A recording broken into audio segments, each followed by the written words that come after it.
Malabar service apartments തട്ടിപ്പ് കേസിൽ പ്രധാന പ്രതി ആഷിയും മകനും പോലീസ് പിടിയിലായി. ഫ്ളാറ്റ് പണയത്തിന് നൽകാമെന്ന് വാഗ്ദാനം നൽകിയാണ് പ്രതികൾ തട്ടിപ്പ് നടത്തിയത്. 14 കേസുകളിലായി 1 കോടിയിലധികം രൂപയുടെ തട്ടിപ്പ് നടത്തിയെന്നാണ് കേസ്. ആര്യ വിനോദുണ്ട് വിവരങ്ങൾ നൽകാനായി. ആര്യ, ഈ അമ്മയും മകനെയും എവിടെ വെച്ചാണ് പോലീസ് അറസ്റ്റ് ചെയ്യുന്നത്? ഈ കേസിന്റെ വിശദാംശം എന്താണ്? ഇപ്പോൾ മലബാർ സർവീസ് അപ്പാർട്ട്മെന്റ് തട്ടിപ്പ് കേസിലെ പ്രധാന പ്രതിയായ ആഷിയും മകനുമാണ് പിടിയിലായിരിക്കുന്നത്. ഫ്ളാറ്റ് പണയത്തിന് നൽകാമെന്ന് വാഗ്ദാനം നൽകിയാണ് തട്ടിപ്പ് നടത്തിയിരിക്കുന്നത്. അതിനു മുൻപ് തന്നെ സാന്ദ്ര, മിന്നുമണി എന്നിവരെ പോലീസ് പിടികൂടിയിരുന്നു. ഇപ്പോൾ പ്രധാന പ്രതിയായ ആഷിയും മകൻ മിഥുനുമാണ് പിടിയിലായിരിക്കുന്നത്.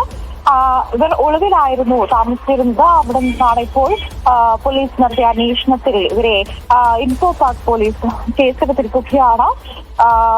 തുടർന്ന് ആശ ഒളിവിൽ കഴിക്കുകയായിരുന്നു. മുൻകൂർ ജാമ്യാപേക്ഷ കോടതി നേരത്തെ തള്ളിയിരുന്നു. തൃക്കാക്കര, ഇൻഫോ പാർക്ക്, മരട് എന്നീ സ്റ്റേഷനുകളായി 14 കേസുകളാണ് ഇവർക്കുള്ളത്. അതുപോലെ തന്നെ 1,22,29,000 രൂപയുടെ തട്ടിപ്പ് നടത്തിയെന്ന പരാതിയിലാണ് ഇപ്പോൾ കേസ്. തൃക്കാക്കര പോലീസ് സ്റ്റേഷനിൽ മാത്രം ഇവർക്കെതിരെ 8 കേസുകൾ രജിസ്റ്റർ ചെയ്തിട്ടുണ്ട്.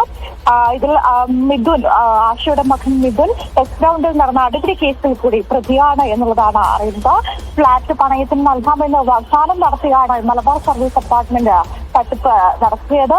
ആഷിയും മകനുമാണ് ഇപ്പോൾ പ്രധാന പ്രതികൾ പിടിയിലായിരിക്കുന്നത്. ശരി, ആര്യ വിനോദാണ് വിവരങ്ങൾ നൽകിയത്. കൊച്ചിയിൽ.